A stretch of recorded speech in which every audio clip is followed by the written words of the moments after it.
Alright guys, so it is 2 days from like the last video because I needed to order a new piece for my turbo. This piece that it came stock with the car, it all shot. So it took 2 days for Hyundai to order the part for me, and I just picked it up today. So we're gonna continue where we left off.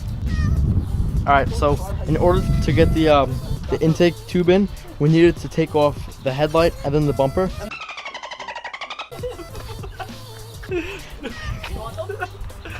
But right now we have the intake tubing in, connected to the new elbow piece that we needed to get for the turbo inlet.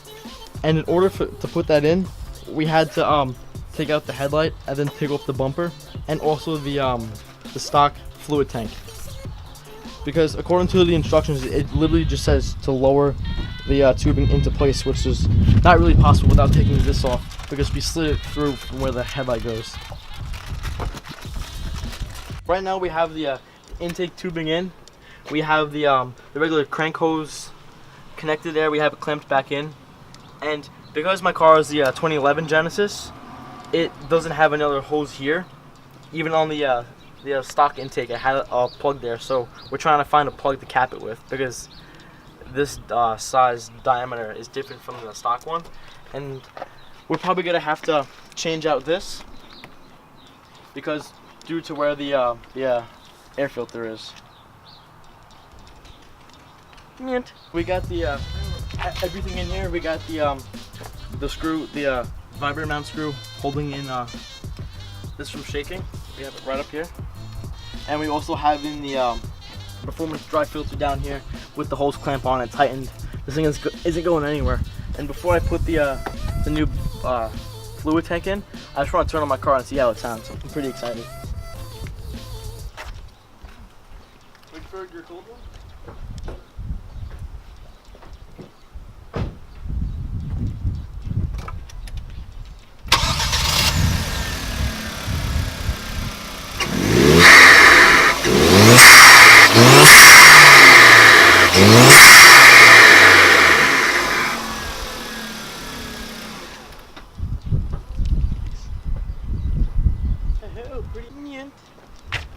Alright, so right now this is all done and secured into place. So now we're going to start disconnecting this so we can replace it with the new one. So first things first, the hose that connects to the motor has to come off, and then same with the sensor down here on the bottom. We're ready to disconnect it.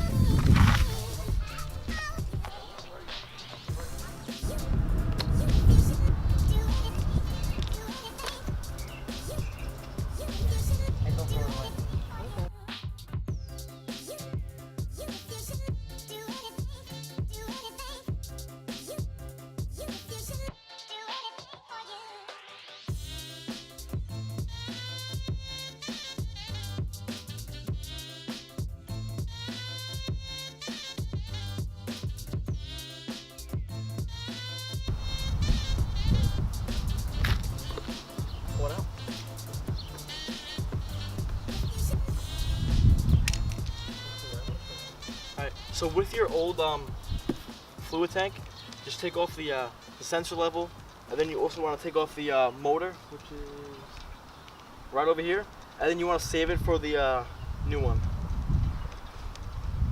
Just a reminder, make sure you clean the grommets, because as I'm going now, you can see how dirty it is, and you don't want that going into your new wiper fluid container. So it's just wipe it down, takes a couple seconds, makes it look a lot cleaner.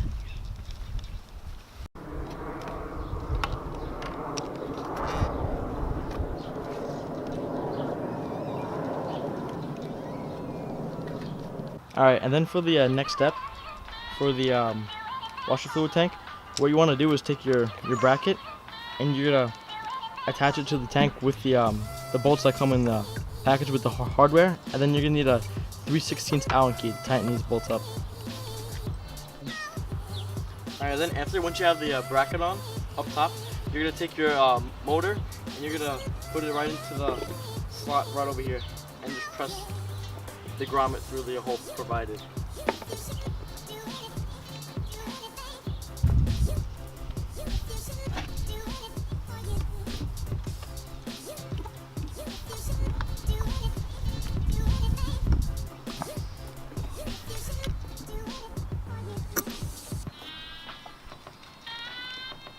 So we have the fluid tank back on. We have the bracket. Come over here. We put the bracket on with the bolts. It's a Allen key 3/16, and then we put the coupling that comes with it.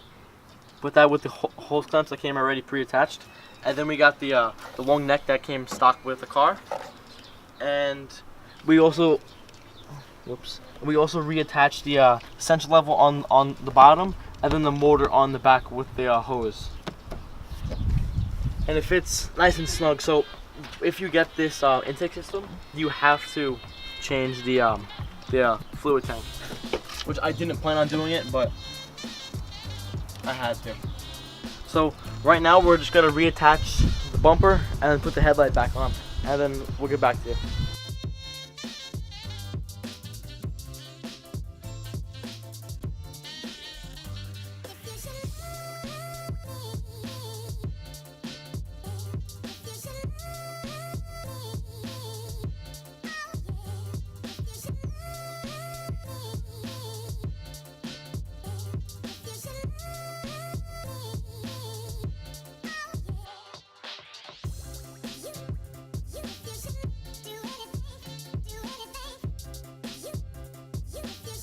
Alright, so we have the headlight back on and the bumper, and I put this back on for now until I get a different piece. So if you come over here, this still this is just not going into anywhere until I get a new piece. But besides that, everything is back on. I have this capped off, and down here I have my the air filter and the new tank. Alright, for this we're all done. Intake's done. Everything's set for the video. Thanks for watching. Like and comment if you have any questions. We'll answer it in the comments. Thank you.